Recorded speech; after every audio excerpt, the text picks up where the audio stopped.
Hello everyone, welcome to विद्यालय। मैं हूं पुष्पेंद्र और हम देख रहे हैं रिसर्च का पोर्शन यानी कि पार्ट 5 हमारी जो सीरीज़ है Lucknow university MS sociology entrance exam के लिए, जो कि 21 जुलाई को होना है। डेट आ चुका है, समय बहुत कम है। हम लोगों ने अब तक 4 क्लासेस की हैं, लगभग सभी थियरीज़ को, सभी टर्म्स को समझ लिया है, सोशियोलॉजिकल टर्म्स को। लेकिन जो रिसर्च का जो पार्ट है, वो कुछ इंपॉर्टेंट कॉन्सेप्ट्स और भी हैं जो रह गए हैं, जिनको इस पार्ट में हम देखेंगे। और ये जो टेस्ट सीरीज है कंप्लीट करेंगे और इसके बाद हम लोग एमसीक्यूज पे प्रैक्टिस पे आगे बढ़ेंगे। आई होप आपने लास्ट 4 क्लासेस देख ली, अगर नहीं देखी तो आपको देखना चाहिए। और स्टार्ट करते हैं हम लोग इसका पार्ट 5 यानी कि रिसर्च का पोर्शन। तो ये है पार्ट 5। पार्ट 4 हम जो है हो चुका है, यानी 4 क्लासेस हम लोग उसके ले चुके हैं। ठीक है, तो हम लोग स्टार्ट करते हैं। सामाजिक अनुसंधान यानी कि सोशल रिसर्च क्या है? सोशल रिसर्च क्या है? ठीक है, इसका अर्थ क्या है इसको समझ लेते हैं। समाज में घटित सामाजिक घटनाओं को की व्यवस्थित और अनुभव सिद्ध जांच। दो वर्ड्स आपको याद रखने हैं, व्यवस्थित और अनुभव सिद्ध, जिसको हम कह सकते हैं वैज्ञानिक। जांच भी कह सकते हैं और अध्ययन भी कह सकते हैं। व्यवस्थित और वैज्ञानिक अध्ययन या जांच, है ना। अध्ययन से अच्छा जांच ही शब्द है कि अध्ययन तो समाजशास्त्र की परिभाषा में आ जाएगा। जब हम जांच करते हैं, कुछ खोज करते हैं, तो वो आ जाता है अनुसंधान में। ठीक है, व्यवस्थित और वैज्ञानिक जांच जो होती है, वैज्ञानिक जो अनुसंधान होता है, वो होता है सामाजिक अनुसंधान। किस चीज़ का? समाज में घटित सामाजिक घटनाओं का। ठीक है, कैसा? व्यवस्थित और अनुभव सिद्ध, तो उसको हम क्या कहेंगे? सामाजिक अनुसंधान कहेंगे। सामाजिक अनुसंधान का महत्व क्या है, ये इंपॉर्टेंट क्यों है? इसका महत्व है नीतिगत निर्णय लेने में। समाज में चीज़ें कैसे बदल रही हैं, समाज में कैसे परिवर्तन हो रहा है, इसको समझ लेने से जो नीतियाँ बनती हैं उनको बनाने में मदद मिलती है। सैद्धांतिक परीक्षण होता है, जो पूर्व में जो सिद्धांत बने हैं क्या वो अभी भी समाज में लागू होते हैं, या समाज में जो परिवर्तन हो रहा है वो कैसे हो रहा है, और उस परिवर्तन को कैसे हम हस्तक्षेप कर सकते हैं, कैसे उसमें उसको सुनिश्चित तौर पर उसमें कुछ बदलाव ला सकते हैं, है ना, एविडेंस के आधार पर। तो ये है सामाजिक अनुसंधान का महत्व और उसका अर्थ। आगे चलते हैं। इसी में एक टर्म है आपका परिकल्पना। हाइपोथेसिस क्या होती है? तो डेफिनेशन देख लेते हैं हम लोग। दो या दो से अधिक चरों के बीच परीक्षणीय अनुमानित संबंध, उसको हम कहते हैं हाइपोथेसिस। देखो, परिकल्पना क्या है? जब हम अनुसंधान करने से पहले जिन चरों के बीच हम अनुसंधान कर रहे हैं, लाइक हमने कहा कि समाज में बेरोजगारी बढ़ने का कारण क्या है, एक हमें पता करना है। तो हमने शुरू से ही एक कल्पना कर ली कि बढ़ती हुई जनसंख्या बेरोजगारी का कारण है। तो इसमें दो चर हैं, एक जनसंख्या और एक बेरोजगारी। तो इनके बीच एक संबंध जो कैसा हो, परीक्षणीय हो और अनुमानित हो। इस तरह से जब हम कोई स्टेटमेंट ले लेते हैं तो उसको हम परिकल्पना यानी कि हाइपोथेसिस कहते हैं। तो इंग्लिश में देखेंगे तो टेस्टेबल टेंटेटिव स्टेटमेंट, और हिंदी में देखेंगे तो परीक्षणीय अनुमानित संबंध। ये आपको याद रखना है, ये आपका परिकल्पना का परिभाषा है, हाइपोथेसिस का परिभाषा है। ठीक है, हाइपोथेसिस कितने प्रकार का होता है? तो ये सरल भी होता है, ये दुर्लभ भी होता है, दिशात्मक होता है और शून्य होता है। सरल यानी कि जब एक ही स्वतंत्र और एक ही आश्रित चर हो, तो वो सरल परिकल्पना होती है। दुर्लभ में जब चर बहुत ज़्यादा हो जाते हैं, उनके बीच कई सारे चरों के बीच संबंध होता है। दिशात्मक यानी कि संबंध का सकारात्मक या नकारात्मक स्वरूप बताती है कि संबंध कैसा है, पॉजिटिव है कि नेगेटिव। शून्य परिकल्पना क्या होती है? जब दोनों चरों के बीच कोई संबंध नहीं होता है, तब हम उसको कहते हैं शून्य परिकल्पना। शून्य परिकल्पना, ठीक है। जब चरों के बीच कोई संबंध नहीं होता है तो उसे कहते हैं शून्य परिकल्पना। स्रोत क्या है? कहाँ से परिकल्पना का निर्माण होता है?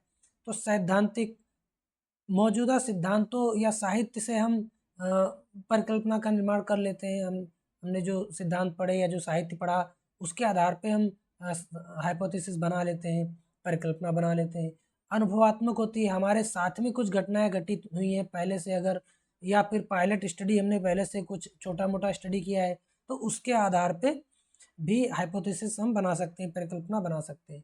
ये तार्किक भी हो सकती है, सहज भी हो सकती है ना, व्यवहारिक भी हो सकती है, उपयोगिता और सहभागिताओं की सहभागियों की ज़रूरतों से भी प्रेरित हो सकती है, कॉमन सेंस से भी हो सकती है, या जो पूर्व में जो परंपराएं चली आ रही हैं, जो प्रथाएं चली आ रही हैं उससे प्रेरित होकर के भी परिकल्पना बनाई जा सकती है। तो परिकल्पनाओं का स्रोत कई प्रकार के हो सकते हैं। वस्तुनिष्ठता क्या होती है और इसकी समस्याएं क्या हैं? देखो, हमने पिछले क्लासेस में देखा वस्तुनिष्ठता और व्यक्तिनिष्ठता दो टर्म्स आए। वस्तुनिष्ठ का मतलब होता है जब हम किसी चीज़ को इस तरह से देखें, इस तरह से अध्ययन करें कि उसमें हम अपनी निजी जो भावनाएं हैं, हमारे जो निजी विचार हैं, जो हमारे निजी मान्यताएं हैं, उनको हम दूर रखें, उनको उसमें मिक्स ना करें। व्यक्तिनिष्ठता होती है जब हम अपनी भावनाओं को, अपने ओपिनियंस को भी उसमें मिक्स करते हैं, वो हम क्या अच्छा बुरा समझते हैं उस चीज़ को जोड़ करके जब हम उस चीज़ को अध्ययन करते हैं तो वो व्यक्तिनिष्ठ हो जाता है। तो बोलते हैं कि समाज का अध्ययन जो होना चाहिए वो वस्तुनिष्ठ तरीके से होना चाहिए। तो वस्तुनिष्ठता को बनाए रखने के लिए बहुत सारी समस्याएं आती हैं, तो उन्हीं को बोला है वस्तुनिष्ठता की समस्या। जैसे कि अनुसंधानकर्ता का पूर्वाग्रह, अनुसंधानकर्ता पहले से ही कुछ चीज़ें मानता है, कुछ उसका पूर्वाग्रह है कि ऐसा ऐसा होता है, तो उसका पूर्वाग्रह उसके स्टडी में बाधक बन सकता है ना, व्यक्तिगत मान्यताओं का निरीक्षण पर प्रभाव हो सकता है। मूल्य अवरोध, वैल्यू लोड, सांस्कृतिक या वैचारिक दृष्टिकोण से परिणाम पर प्रभाव पड़ सकता है। एथनोसेंट्रिज्म यानी जातीयतावाद, अपनी संस्कृति को अगर वो मानक मानकर अन्य का मूल्यांकन करे, मतलब वो किसी दूसरे जाति से, कल्चर से या संस्कृति से है और वो दूसरी संस्कृति का अध्ययन कर रहा है, तो हो सकता है कि वहाँ पर उसका जो बायस है वो उसमें बाधा पहुँचाए, उसका मूल्यांकन ठीक से ना कर पाए वो। आर्थिक और राजनीतिक दबाव से भी वस्तुनिष्ठता को बनाए रखने में दिक्कत होती है, प्रॉब्लम होती है। तो ये हो गया, ठीक है। तो यहाँ पर वही है कि स्रोत क्या होते हैं, वस्तुनिष्ठता क्या है, अनुसंधान की समस्या, परिकल्पना क्या है। टाइप्स ऑफ रिसर्च से भी क्वेश्चन आते हैं। टाइप्स ऑफ रिसर्च देखो कितने प्रकार का अनुसंधान होता है, ठीक है। तो पहला है आपका मौलिक और अनुप्रयुक्त अनुसंधान। मौलिक अनुसंधान को हम फंडामेंटल भी बोलते हैं इंग्लिश में, या मूल बोलेंगे, फंडामेंटल या मूल अनुसंधान।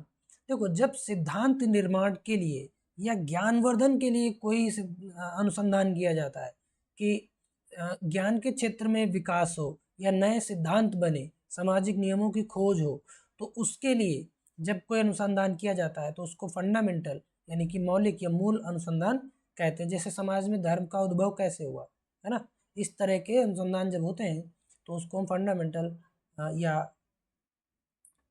मौलिक अनुसंधान कहते हैं। अनुप्रयुक्त अनुसंधान क्या होते हैं, इंग्लिश में बोले तो अप्लाइड रिसर्च, है ना, या एक्शन रिसर्च भी बोल सकते हैं इसको हम। जब व्यवहारिक समस्याओं के समाधान करने के लिए, यानी कोई समस्या समाज में मौजूद है और समस्या के समाधान करने के लिए हम कोई अनुसंधान कर रहे हैं कि इस अनुसंधान को करने से हमें इसका कारण पता चलेगा और उससे हम समस्या का जो है निवारण कर पाएंगे। तो समस्या को निवारण को ध्यान में रखते हुए जब कोई अनुसंधान किया जाता है, यानी कि हम उसको अप्लाई कर पाए, अप्लाई करने के लिए जब कोई अनुसंधान किया जाता है तो उसको कहते हैं अप्लाइड यानी कि अनुप्रयुक्त अनुसंधान। जैसे कि किशोरों में अपराध कैसे कम करें, तो इस पे एक क्यों होगा अनुसंधान, इसीलिए ताकि उन अपराधों को कम कर सके, ये उद्देश्य है। हाँ, तो इस तरह से होता है। दूसरा है ऐतिहासिक और तुलनात्मक अनुसंधान। क्या होते हैं? हिस्टोरिकल अनुसंधान वो अनुसंधान होते हैं जो अतीत की घटनाओं और दस्तावेजों को आधार पर उनको स्टडी करके जो अनुसंधान किया जाता है ना, तो उसको हम बोलेंगे ऐतिहासिक अनुसंधान, हिस्टोरिकल, क्योंकि हिस्ट्री जो है उसको हमने स्टडी करके उस अनुसंधान को किया, उस खोज को किया। तुलनात्मक अनुसंधान, तुलना किया जाता है इसमें दो या दो से अधिक सामाजिक इकाइयों की तुलना करते हैं, अलग अलग समय में भी कर सकते हैं, अलग अलग स्थान की भी कर सकते हैं। कुछ समय पहले के 30 साल 50 साल पहले एक सोसाइटी का अध्ययन हुआ हो और उसका कुछ समय बाद कोई स्टडी हो, उनका तुलना किया जाए, या एक ही समय में अलग अलग स्थान की दो इकाइयों का अध्ययन किया जाए, फिर उनके बीच में तुलना करके कुछ चीज़ें निकाली जाए, कुछ सामाजिक जो है सामान्य नियमों को समझा जाए, तो वो आपका जो है तुलनात्मक अनुसंधान के तहत आ जाता है। ठीक है। वर्णनात्मक अनुसंधान क्या है? डिस्क्रिप्टिव रिसर्च क्या है? स्थिति या घटना का विस्तृत चित्रण। ठीक है, ध्यान रहे इसमें कारण नहीं बताया जाता है, हम सिर्फ उसका डिस्क्रिप्शन करते हैं, सिर्फ चित्रण करते हैं कि ऐसे ऐसे ऐसे चीजें हैं, सिर्फ बताते हैं, उसको एक्सप्लेन करते हैं एक तरीके से। तो वो आपका क्या कहलाता है? वर्णनात्मक अनुसंधान, जिसमें हम सिर्फ वर्णन करते हैं चीज का, विस्तृत तौर पे हम चीजों को बताते हैं। ठीक है, जैसे किसी क्षेत्र में साक्षरता दर का अध्ययन किया जाए। अन्वेषणात्मक अनुसंधान क्या है? Exploratory research. देखो एक्सप्लोरेटरी रिसर्च में क्या होता है कि पहले से कोई अध्ययन किया गया है जिसके बारे में हमको थोड़ी सी जानकारी है, कम अध्ययन किए गए विषयों पर प्रारंभिक जानकारी जुटाना, यानी उसको और गहराई से उसका अनुसंधान करना और अधिक जानकारी उस पर जुटाना, तो भविष्य के अनुसंधान के लिए आधार बनता है। ठीक है, एक्सप्लोरेटरी में हम एक्सप्लोर करते हैं चीज़ों को जिसमें पहले से कम अध्ययन किया गया है, उसको और ज़्यादा करते हैं। व्याख्यात्मक अनुसंधान क्या होता है? एक्सप्लेनेटरी रिसर्च में क्या होता है कि हम चीज़ों को एक्सप्लेन करते हैं कारण और प्रभाव के आधार पे, कि जो कुछ भी है घटना सामाजिक, उस घटना का कारण क्या है और उसका प्रभाव क्या है। जब हम कारण और प्रभाव के तरीके से कोई अनुसंधान करते हैं तो वो आपका व्याख्यात्मक या एक्सप्लेनेटरी रिसर्च में आता है। जैसे कि बेरोजगारी और अपराध के बीच संबंध देखा जाए। नैदानिक यानी डायग्नोस्टिक रिसर्च क्या है? ऐसा अनुसंधान जब हम किसी सामाजिक समस्या के कारणों को और समाधान को पहचान करनी हो कि कारण क्या है उसका और उसका समाधान क्या है, उसको डायग्नोज करना है, उसको पता करना है, तो ऐसा जब कोई अनुसंधान होता है तो उसको हम डायग्नोस्टिक रिसर्च या नैदानिक अनुसंधान कहते हैं। जैसे कि विद्यालय में ड्रॉप आउट के कारण क्या है और उसका समाधान क्या है। ठीक है, तो ये बेसिक सिद्धांत, बेसिक में सिद्धांत होता है, अप्लाइड में समाधान होता है, हिस्टोरिकल में अतीत की बात होती है, कंपैरेटिव में तुलना होती है, डिस्क्रिप्टिव में चित्रण होता है, एक्सप्लेनेटरी में खोज होती है, एक्सप्लेनेटरी में कारण होता है, डायग्नोस्टिक में निदान होता है। तो ये शॉर्ट में वो चीज़ों का दिया हुआ है। एक इंपॉर्टेंट कॉन्सेप्ट है डेटा कलेक्शन। जो डेटा कलेक्शन क्या होता है? डेटा कलेक्शन, एक तो समझिए पहले डेटा दो टाइप का है ना। आपका जो डेटा है, एक प्राइमरी डेटा और एक आपका सेकेंडरी डेटा, इसको समझ लीजिए पहले। तो प्राइमरी डेटा वो होता है जो अनुसंधानकर्ता स्वयं संग्रहित करता है, सीधे तौर पे खुद ही वो सर्वे करता है, साक्षात्कार करता है, इंटरव्यू करता है, खुद जो डेटा को वो खोजता है, इकट्ठा करता है, कलेक्ट करता है, संग्रहित करता है, तो उसको कहते हैं प्राइमरी डेटा। लाइक कोई अनुसंधानकर्ता किसी जगह पे जा करके खुद ही लोगों से बातचीत करे, डाटा कलेक्शन करे, तो वो जो डेटा होगा उसका वो कहलाएगा प्राइमरी, क्योंकि उसने खुद उसको जो है इकट्ठा किया है, संग्रह किया है। लेकिन द्वितीयक डाटा वो होता है जो पहले से उपलब्ध स्रोतों से प्राप्त हो, मतलब खुद नहीं किया है, पहले से जो रिसर्च हुआ है उस रिसर्च से हमने उसको लिया है, चाहे वो कोई बड़ी मैगजीन का रिपोर्ट हो या न्यूज़पेपर हो या पहले से कोई बुक पब्लिश्ड है उसमें से हो, या तमाम सारे जो नेशनल इंटरनेशनल सर्वे होते रहते हैं वहाँ से कोई रिपोर्ट लिया है, सेंसस जो होता है जनगणना, वहाँ से कोई रिपोर्ट लिया है। तो तमाम सारे जो सरकारी गैर सरकारी एनजीओज वगैरह बहुत सारे सर्वे किया करते हैं, तो वहाँ से अगर हमने डेटा लिया है, हमने खुद नहीं किया है, उस आधार पर हम कोई अनुसंधान करते हैं, तो वहाँ पर जो डेटा इस्तेमाल हुआ है उसको हम बोलते हैं सेकेंडरी डेटा, यानी द्वितीय डेटा। जनगणना रिपोर्ट, सरकारी दस्तावेज, पुस्तकें, इन सब से जब हम कोई डेटा लेते हैं, प्राप्त करते हैं, तो वो द्वितीयक डेटा कहलाता है। ठीक है, जनगणना क्या है? जनगणना समग्र जनसंख्या का पूर्ण सर्वेक्षण किया जाता है, उसको हम जनगणना कहते हैं। भारत में हर 10 साल में जनगणना होती है। ठीक है, अवलोकन क्या होता है? देखो रिसर्च में अवलोकन एक टर्म आता है, ऑब्जर्वेशन करके रिसर्च किया जाता है समाजशास्त्र में। क्या होता है कि शोधकर्ता स्वयं जाकर के व्यवहार को प्रत्यक्ष रूप से देखता है, ये खासकर तब होता है जब हम किसी गांव का या किसी आदिवासी ट्राइबल सोसाइटी का जब हम स्टडी करते हैं, तो खुद हम जा करके ऑब्जर्व करते हैं, वहाँ देखते हैं कि कैसे हो रहा है, लोग कैसे बिहेव करते हैं, और फिर उसके आधार पे हम जो है कुछ सामाजिक नियमों को निकाल के लाते हैं। ये दो तरह का होता है, एक सहभागी और एक अपारदर्शी नहीं कहना चाहिए, असहभागी कहना चाहिए, या कुछ और टर्म हो सकता है हिंदी में और इंग्लिश में, पार्टिसिपेंट और नॉन पार्टिसिपेंट।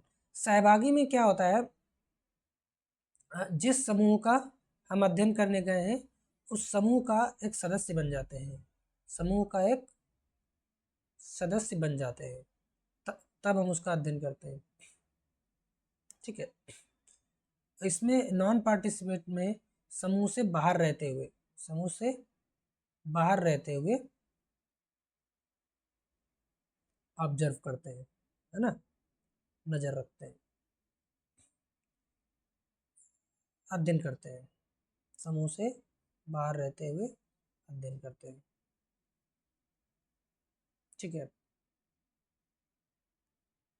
समूह से बाहर रहते हुए अध्ययन करते हैं। तो ये हो गया पार्टिसिपेंट नॉन पार्टिसिपेंट, दोनों ही इंपॉर्टेंट है, उसको आपको याद रखना है।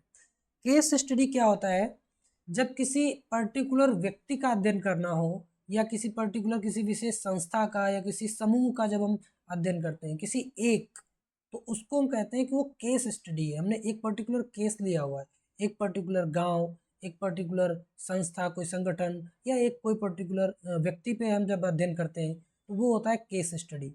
और ये गहन अध्ययन होता है, केस स्टडी एक डीप स्टडी होती है।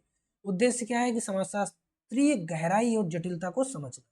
विशेषताएं क्या होती है, विस्तार होता है, संदर्भ होता है, विश्लेषणात्मक दृष्टि होती है। ठीक है, नेक्स्ट है एक अनुसंधान का तरीका कंटेंट एनालिसिस।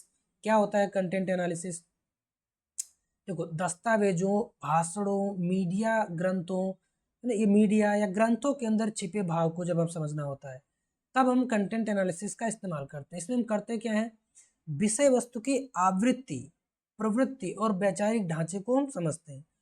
जैसे कि किसी भाषण में कोई विशेष शब्द की आवृत्ति कितनी बार आई, लाइक कोई नेता भाषण दे रहा है और उसमें उसमें करप्शन यानी कि भ्रष्टाचार का शब्द का इस्तेमाल सबसे ज़्यादा बार किया, तो वो उसकी विषय वस्तु क्या है, वो उसने वो मुख्यतः भ्रष्टाचार पे उसने बात किया।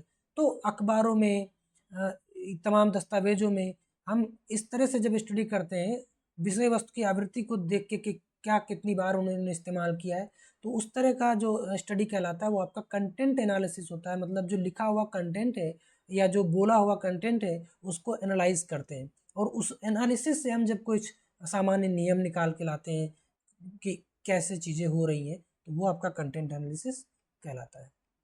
ठीक है, बाकी ये 60 में दिया है, प्राइमरी को प्रत्यक्ष संग्रह बोलेंगे, सेकेंडरी को पूर्व प्रकाशित या द्वितीयक बोलेंगे। हाँ, प्राथमिक और द्वितीयक ज़्यादा प्रचलित शब्द है, प्राथमिक और द्वितीयक। ठीक है, बाकी आप समझ लीजिएगा, सब वही चीज़ें लिखी हुई हैं। सर्वेक्षण क्या होता है, सर्वे क्या होता है, जब हम व्यापक क्षेत्र में डेटा संग्रह करते हैं तो उसकी विधि को हम सर्वे कहते हैं। ठीक है, सर्वे करने के लिए दो तरह के हम टूल्स का इस्तेमाल करते हैं। एक तो होता है हमारा क्वेश्चनर और दूसरा होता है इंटरव्यू शेड्यूल, उसको हम आगे पढ़ेंगे। यानी हम एक पेपर लेके जाते हैं, उसमें क्वेश्चंस होते हैं और हम पूछते हैं सवाल की बताइए इस आपका एज क्या है, या इस तरह से तमाम सारी चीज़ें। ठीक है, थोड़ा सा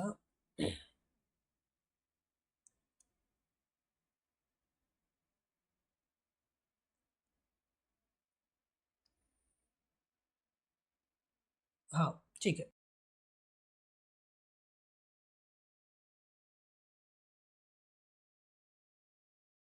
इस तरह से सर्वेक्षण करते हैं।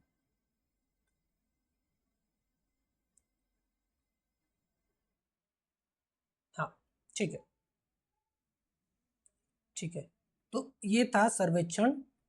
ठीक है, तो जब बहुत सारे व्यापक क्षेत्र में हम जो है कोई डेटा संग्रह करते हैं तो उस डेटा संग्रह की विधि को हम सर्वेक्षण यानी कि सर्वे कहते हैं। ठीक है, किस लिए करते हैं? लोक मत, व्यवहार, सामाजिक प्रवृत्ति को जानते हैं कि लोग किस तरह से व्यवहार करते हैं, किस तरह से घटनाएं घटित होती हैं, ये सब जानने के लिए सर्वे किया जाता है। सैम्पलिंग क्या होता है? सैम्पलिंग को समझ लेते हैं। सैम्पलिंग भी एक इम्पॉर्टेंट टर्म है और इससे बहुत सारे क्वेश्चन पूछे जाते हैं। क्या है सैम्पलिंग? सैम्पलिंग होता क्या है? जब पूरी जनसंख्या में से कोई एक प्रतिनिधि समूह चुना जाता है। देखो, हम सर्वे करने के लिए जितने भी लोग हैं उस समूह में सबसे तो सर्वे नहीं कर सकते, तो क्या करते हैं, एक समूह छोटा सा उससे चुनते हैं जो उस पूरे समाज का प्रतिनिधित्व करता हो, और उनका हम अध्ययन करते हैं। तो उस क्या है, पूरी जनसंख्या में से प्रतिनिधि समूह का चुनाव करते हैं, और उस प्रतिनिधि समूह का चुनाव करना ही सैंपलिंग कहलाता है।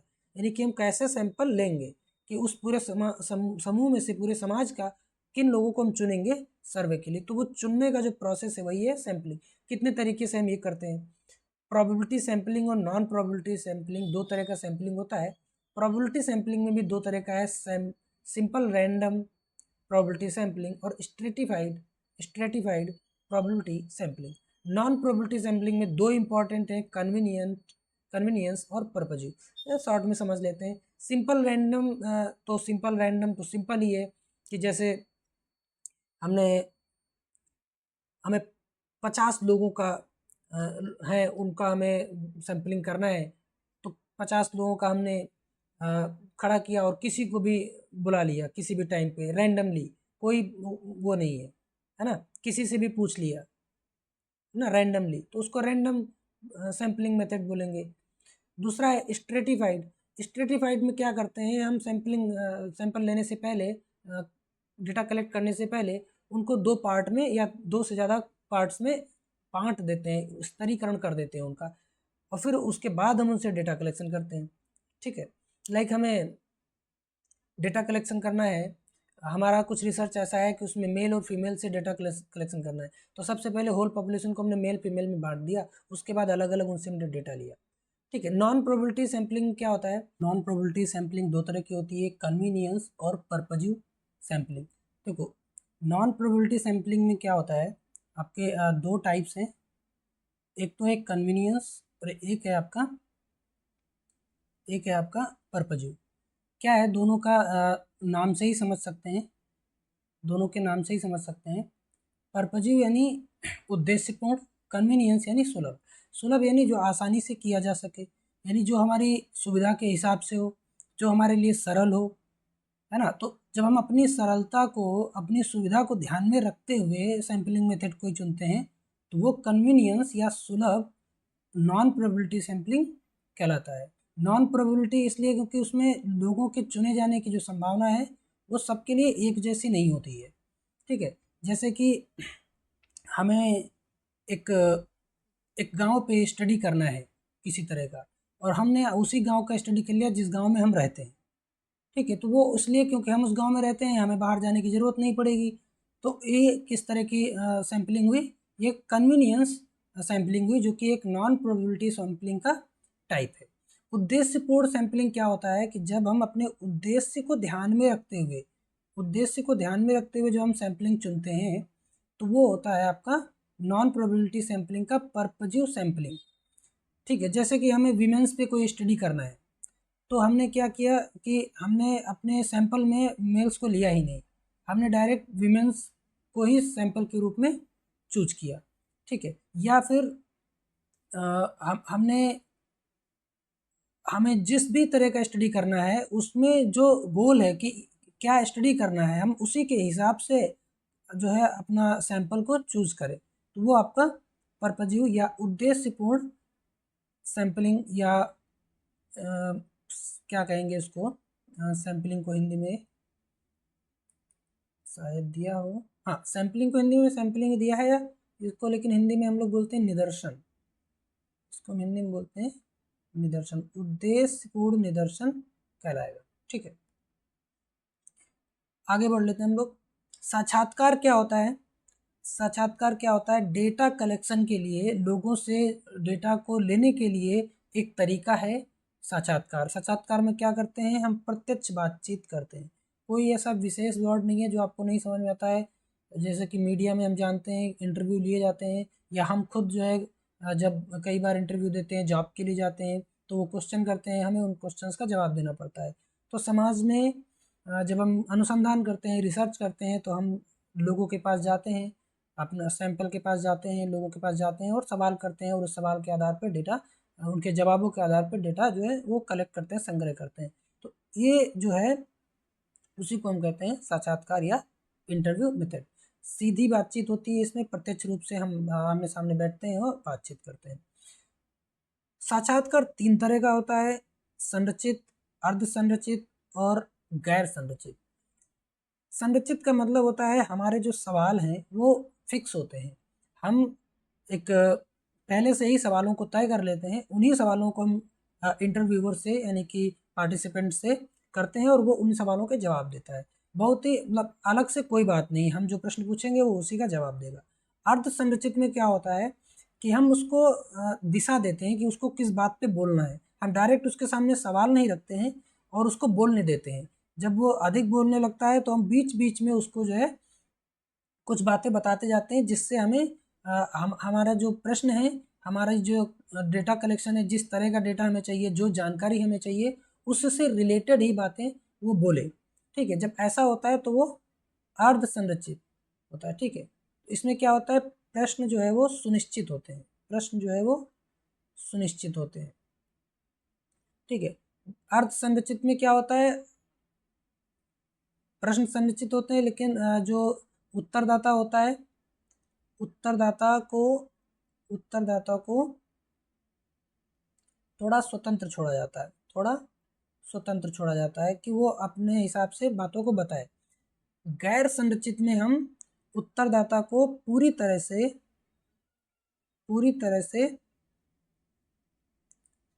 स्वतंत्र कर देते हैं, उत्तरदाता को पूरी तरह से स्वतंत्र कर देते हैं। ठीक है, कि वो क्या बोल रहा है, जो भी बोल रहा है उसके बोलने वो जो बोल रहा है, जो भी वो जानकारी दे रहा है, जो कुछ भी वो बता रहा है, हमें उस सब जानकारी को सुनना है बिना किसी भी तरह की टोक रोक किए बगैर, और उसमें से हमें डेटा को निकालना है। ठीक है, तो ये व्यक्तिपरक होता है और हम उनकी जो भावना है, उनके जो डेप्थ में जो बातें हैं उनको जानने का हम प्रयास करते हैं। साक्षात्कार के माध्यम से गहन अध्ययन के लिए साक्षात्कार का इस्तेमाल किया जाता है। प्रश्नावली क्या होता है, प्रश्नावली लिखित प्रश्नों की सूची होती है जिसमें उत्तरदाता स्वयं भरता है। ये बहुत इंपॉर्टेंट है। एक तो आपका इंटरव्यू शेड्यूल है और एक है आपका क्वेश्चनायर। तो क्वेश्चनायर और शेड्यूल में ये आपको याद रखना है। ठीक है, कि क्वेश्चनायर जो होता है और जो शेड्यूल होता है, शेड्यूल क्वेश्चनायर मैंने प्रश्नावली और शेड्यूल यानी कि सूची।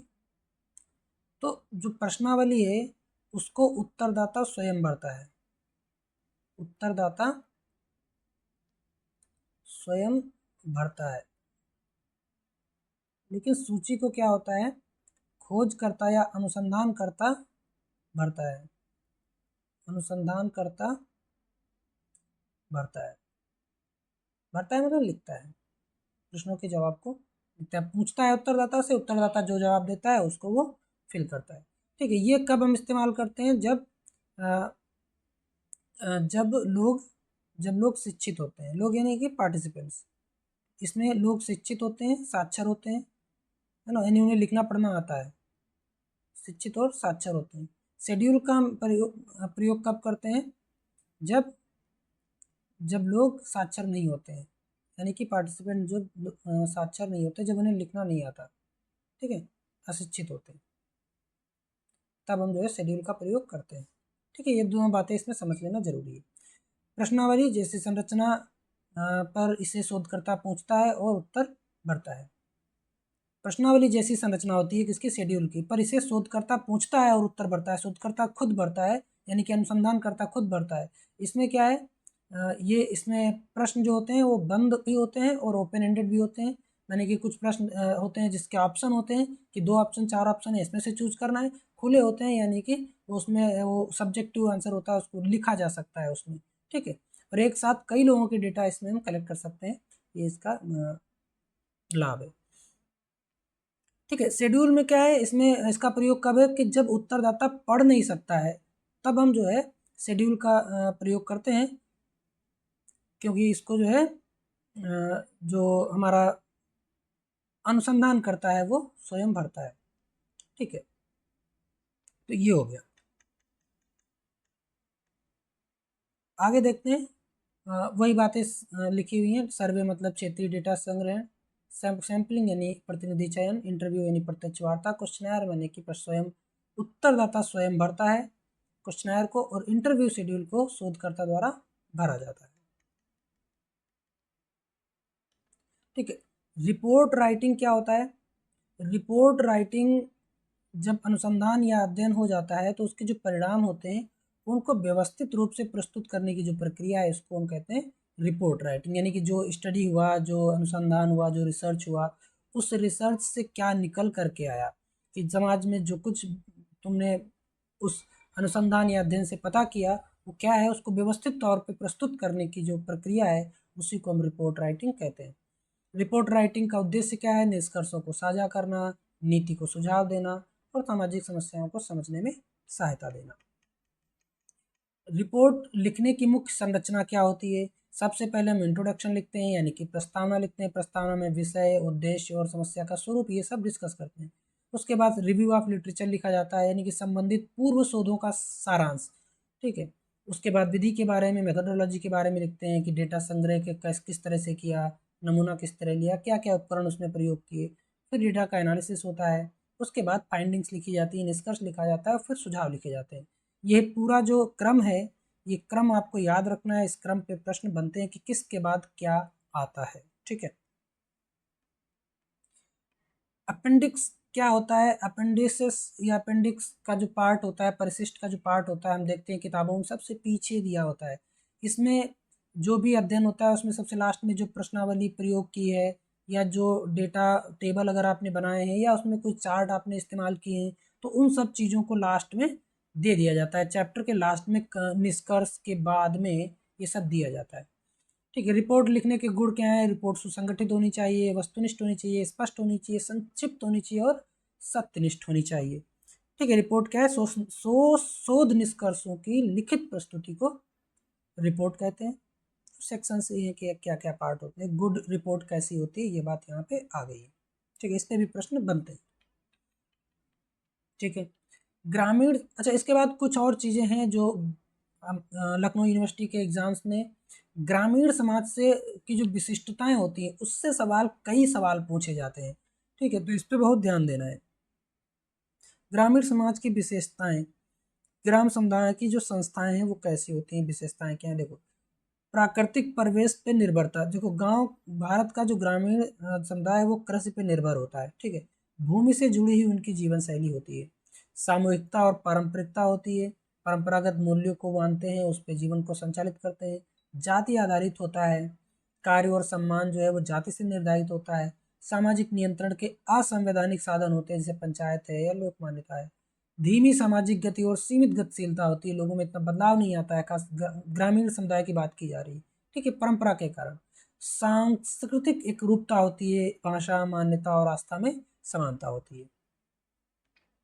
ठीक है, जो प्रमुख संस्थाएं हैं उनको देख लीजिए। कास्ट है, ग्रामीण जीवन में व्यवसाय, विवाह, सामाजिक सम्मान सब जाति पर आधारित होता है। जातियां स्थानीय सामाजिक व्यवस्था का आधार स्तंभ है। फैमिली कैसा होता है? संयुक्त परिवार प्रणाली भारत में पाया जाता है। ठीक है, कुटुंब किनशिप सिस्टम कैसा है? रक्त और विवाह के आधार पे संबंध जो बनते हैं उसको किनशिप बोलते हैं, है ना। सामाजिक जाल वाली प्रणाली है, इस तरह से लिखा। रिश्तेदारी, सहयोग, विवाह, चयन और सामाजिक एकता का माध्यम है। जजमानी प्रणाली जो है, जो कि अब नहीं है लेकिन भारत में एक समय पर पाई जाती थी, कि सेवा विनिमय होता था बहुत कम मात्रा में। अब ये इस तरह की चीज़ें बाकी हैं। सेवा विनिमय मतलब क्या है? कि सेवा विनिमय आधारित पारंपरिक आर्थिक व्यवस्था थी, जिसमें क्या होता था कि अलग अलग जातियों का जो काम है, जो तय था जाति के आधार पे, वो एक दूसरे के लिए करते थे। जैसे उच्च जातियां जो होती थी उनको ग्राहक यानी कि जजमान यजमान बोलते थे, और निम्न जातियों को सेवा प्रदाता यानी कर्मचारी बोलते थे। कार्य क्या होता था? पारंपरिक और वंशगत कार्य होते थे। भुगतान के तौर पर वस्तु या अन्न देते थे। सेवा का भी विनिमय होता था, माने कि हम तुम्हारे लिए कुछ करें और तुम हमारे लिए कुछ कर दो। ठीक है, कुछ मतलब जो जाति के आधार पे आप करते हैं, कुम्हार है तो आप कुछ मिट्टी का काम करें, लोहार है तो कुछ लोहे का काम करें, ब्राह्मण है तो आप पूजा पाठ का काम करें। आप हमारे यहाँ पूजा पाठ कर दें, हम आपके यहाँ कुम्हार है तो कोई मिट्टी का काम कर देंगे। इस तरह की जो है होता था। रूरल सोसाइटी, इंस्टीट्यूशंस, जजमानी, फैमिली, ये सब चीज़ें हम लोग देख चुके हैं। पीजेंट सोसाइटी और रूरल सोसाइटी दोनों एक ही चीज़ है। भारत में जो पीजेंट सोसाइटी है वही ग्रामीण समाज है। परिभाषा ऐसा समाज जहाँ आधिपत्य कृषि पर हो, मतलब लोगों को कृषि पर निर्भर हो। ठीक है। भूमि पर भावनात्मक और वंशागत संबंध होते हैं। छोटे और सीमांत किसान प्रमुख होते हैं। उत्पादन में परंपरागत तकनीकी का प्रयोग करते हैं। परिवार आधारित श्रम व्यवस्था होती है और बाजार के लिए उत्पादन सीमित होता है। उत्पादन उतना ही होता है जितना वो स्वयं उसका उपभोग कर पाए। कृषि वर्ग संरचना, भूमि स्वामित्व होता है, श्रम नियंत्रण और उत्पादन के आधार पर वर्ग विभाजन होता है। ठीक है। भूमि मालिक क्या होते हैं? बड़े खेतों के स्वामी किराएदार रखते हैं, उत्पादन का बड़ा भाग प्राप्त करते हैं। मध्यम किसान क्या होते हैं? जिनकी अपनी जमीन पर खेती होती है, कभी कभी मजदूरी पर भी वो निर्भर होते हैं, सीमित उत्पादन करते हैं। सीमांत किसान किसे कहते हैं? मार्जिनल पीजेंट्स कौन होते हैं? बहुत कम जमीन जिनके पास होती है उनको सीमांत किसान बोलते हैं। भूमिहीन मजदूर कौन होते हैं? लैंडलेस लेबरर्स कौन होते हैं? जिनके पास जमीन नहीं होती है, केवल श्रम बेचते हैं, जो मजदूरी पर निर्भर करते हैं, उनको हम भूमिहीन मजदूर बोलते हैं। ठीक है। तो ये सब बातें हो गई। भारत में लैंड टेन्योर सिस्टम के बारे में भी इस एग्जाम में प्रश्न पूछते हैं। कितने तरह के टेन्योर सिस्टम भारत में रहे हैं उनको हम इन शॉर्ट देख लेते हैं। जमींदारी प्रणाली एक समय पे थी, जिसको लॉर्ड कॉर्नवालिस ने लागू किया था। कब? 1793 में बंगाल प्रेसिडेंसी में ये पहली बार लागू हुआ। ठीक है। जमीन, इसमें क्या था कि राज्य जो था वो जमींदार से कर लेता था। किसान जो है वो सीधे जमीन के मालिक नहीं होते थे। जमींदार मध्यस्थ होता था और कर संग्रह करता होता था और भूमि का मालिक होता था। जमींदार ही किसानों से कर लेता था और जमींदार वो कर राज्य को देता था। ठीक है। इसमें किसानों का शोषण होता था और बेदखली सामान्य होती थी। उनका जो है खेत से बेदखल कर दिया जाता था। रैयतवाड़ी व्यवस्था क्या थी? ये मद्रास में लागू हुई, बॉम्बे में और कुछ मध्य भारत में। थॉमस मुनरो द्वारा इसको लागू किया गया। ठीक है। इसमें क्या था? किसान सीधे राज्य को लगान देते थे और वे भूमि के स्वामी माने जाते थे। लगान भूमि की उपज के आधार पर होती थी, निश्चित समय तक स्थिर रहती थी। किसान के को कुछ अधिकार और सुरक्षा प्राप्त थे। महलवाड़ी सिस्टम में क्या था? महलवाड़ी प्रणाली में क्या था? ये कहाँ कहाँ पर थी? उत्तर भारत के यूपी, एमपी, पंजाब और बिहार में। ठीक है। पूरा गांव एक महल के रूप में जाना जाता था, एक इकाई के रूप में जाना जाता था और कर जो है पूरा गांव मिल करके देता था सामूहिक रूप से। ठीक है। लगान गांव की उपज के अनुमान के पर आधारित थी। इसमें प्रधान जो होता था या जो महल प्रमुख होता था उसकी प्रमुख भूमिका होती थी। ठीक है। उपनिवेशी प्रभाव क्या पड़ा कि भारतीय प्रणालियों में राजस्व वसूली प्राथमिक हो गई, कृषि अधिकार जो है गौड़ हो गए, उनकी कम महत्व हो गया, है ना। कृषि पे कर्ज, बेदखली और शोषण ये सब बढ़ा। किसकी वजह से? उपनिवेश की वजह से। लेकिन स्वतंत्रता के बाद भूमि सुधार आंदोलनों की नींव पड़ी। ठीक है। जिससे भूमि से संबंधित सुधार हुए। ठीक है। जमींदारी क्या है, रैयतवाड़ी क्या है, महलवाड़ी क्या है, टेन्योर सिस्टम क्या है, ये सब चीज़ें इसमें देखिए। कम्युनिटी डेवलपमेंट क्या होता है? इसको देख लेते हैं। सामुदायिक विकास क्या है? ग्रामीण क्षेत्रों का सर्वांगीण विकास हो, आर्थिक, सामाजिक और शैक्षिक, ये सब तरह का विकास को सोचते हुए कुछ तरह के डेवलपमेंट किए गए सरकार द्वारा तत्कालीन, तो उसको बोला गया कम्युनिटी डेवलपमेंट प्रोग्राम्स। ठीक है। सीडीपी के नाम से जाना जाता था। पर कम्युनिटी विकास क्या है, सामुदायिक विकास क्या है, इसको यहाँ समझ सकते। IRDP का फुल फॉर्म भी वो पूछ सकते हैं। या IRDP कब आया? 1978 में आया। क्या है ये? IRDP योजना आई गरीबी रेखा से नीचे जीवन यापन करने वालों की सहायता के लिए। रोजगार, स्वरोजगार और प्रशिक्षण और ऋण प्रदान करने का काम था इसका। टारगेट कौन थे इसके? भूमिहीन, सीमांत किसान और महिलाएं और अनुसूचित जाति और जनजाति। ठीक है। ट्राइसेम क्या है? TRYSEM training of rural youth for self employment, full form याद रखना है। 1978 में आया। मुख्य रूप से किस चीज़ के लिए आया था? ग्रामीण युवाओं को तकनीकी व व्यावसायिक शिक्षण देना। ठीक है। ये था उद्देश्य। क्या था? स्वरोजगार को बढ़ावा देना। ये भी IRDP से जुड़ा हुआ एक कार्यक्रम था। 18 से 35 आयु वर्ग के गरीब ग्रामीण युवाओं के लिए था। JRY क्या है? जवाहरलाल रोजगार योजना 1989 में आई। ये क्या था? ये ग्रामीण बेरोजगारों को रोजगार प्राप्त करना, खासकर श्रम आधारित कार्यों के जरिए। ठीक है। पंचायतों को सीधा वित्तीय अधिकार दिए गए थे। 80% खर्च मजदूरी पर। महिलाओं और अनुसूचित जातियों को प्राथमिकता दी गई थी। पंचायती राज से जुड़ा हुआ एक सवाल जरूर आता है कि पंचायती राज को संविधान में किस अमेंडमेंट के तहत जोड़ा गया? तो याद रखना 73rd अमेंडमेंट के तहत पंचायती राज कॉन्स्टिट्यूशन में जुड़ा और ये 1992 में हुआ। तीन स्तरीय ग्राम शासन प्रणाली थी। ग्राम पंचायत, पंचायत समिति और जिला परिषद। विकेंद्रीकरण और जनभागीदारी को इसमें सुनिश्चित किया गया। 33% आरक्षण दिया गया महिलाओं को। ये भी इंपॉर्टेंट है कि पंचायती राज व्यवस्था में महिलाओं को कितने % आरक्षण दिया गया है। ठीक है। बाकी ये चीज़ें वही जो है शॉर्ट में दी हुई है। पंचायती राज से जुड़ा हुआ ये क्वेश्चन जरूर याद रखिएगा कि इसको किस अमेंडमेंट के तहत जोड़ा गया था। ये प्रश्न आता ही आता है। अर्बन सोसाइटी से जुड़ा हुआ भी कुछ विशेषताएं देख लेते हैं। अर्बन सोसाइटीज़ में घनत्व बहुत ज़्यादा होता है, मतलब शहरी समाज में विविध जातियाँ रहती हैं, धर्म और वर्गों का सही अस्तित्व होता है, दोनों एक साथ रहते हैं। औपचारिक सामाजिक संबंध होते हैं, व्यक्तिगत संबंध सीमित होते हैं, लोग इतना भावनात्मक रूप से नहीं जुड़े होते हैं। विभागीय श्रम विभाजन होता है, अलग अलग तरह के लोग काम करते हैं। गांव की तरह नहीं है कि ज़्यादातर लोग एक ही काम करते हैं, किसानी खेती करते हैं। जीवन की गति तेज होती है, बदलाव तीव्र होता है, वहाँ पे गतिशीलता होती है। धर्मनिरपेक्ष होते हैं, धर्म का उतना वहाँ महत्व नहीं होता है, व्यक्तिगत स्वतंत्रता का अधिक महत्व होता है। प्रौद्योगिकी, शिक्षा, सूचना, ये सब का उपयोग वहाँ व्यापक रूप से होता है। ग्रामीण शहरी अभिव्यक्ति, जिसको हमने पहले पढ़ चुके हैं, रूरल अर्बन कंटिन्यूम या रूरल अर्बन सातत्य के रूप में या निरंतरता के रूप में। तो ये वही है, अलग नहीं है कुछ। ठीक है, कुछ अलग नहीं।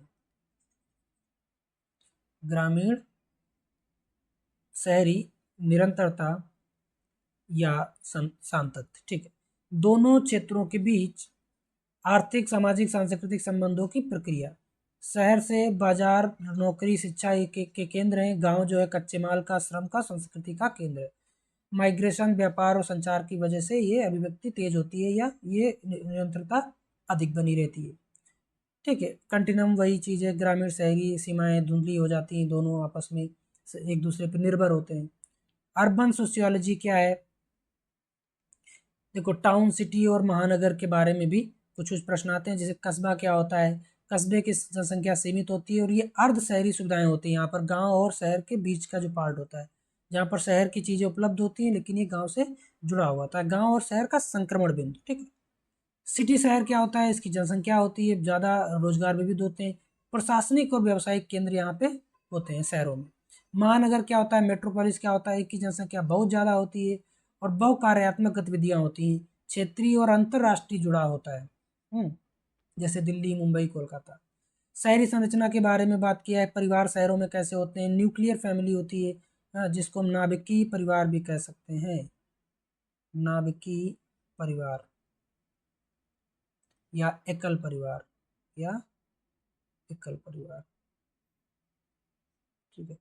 विवाह और संतान परंपरा में व्यक्तिगत स्वतंत्रता होती है, जो कि गांव में नहीं होती है। पड़ोस का कंसेप्ट होता है, नेबरहुड का कंसेप्ट होता है। यहाँ पर स्थानीय निकटता जो होती है वो औपचारिक होती है, पर्सनल जो व्यक्तिगत संबंध होते हैं वो उतने ज़्यादा नहीं होते। वर्ग संरचना क्या होती है? आय, पेशा और शिक्षा के आधार पर विभाजन होता है, उच्च, मध्य और निम्न वर्ग। जाति आधारित संरचना इतनी ज़्यादा यहाँ पे काम नहीं करती।